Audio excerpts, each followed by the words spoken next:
Welcome. In front of me is a Motorola Moto G17 Power, and today I will show you how we can insert SIM card and SD card into this device.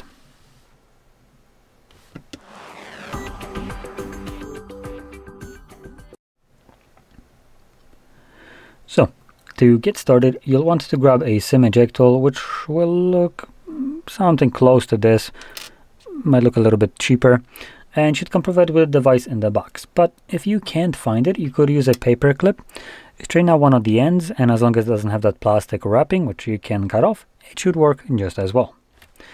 Now, once you have either one of those, you can pop out the tray, though we first need to take off case. And the tray is located on the upper left side of the device, so right over here. Find the insert area and just push it in.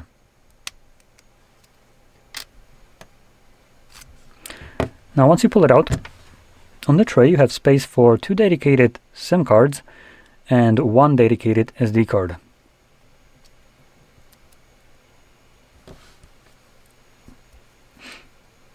There we go. So once the cards are in place, we can then insert this back into our device.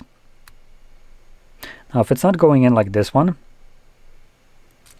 just pull it out, make sure that the card is completely flush on the tray.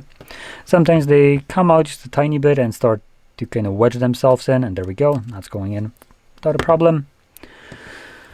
So once you insert this tray, cards on it should start working right away, hence why it's prompting me to confirm my SIM card PIN.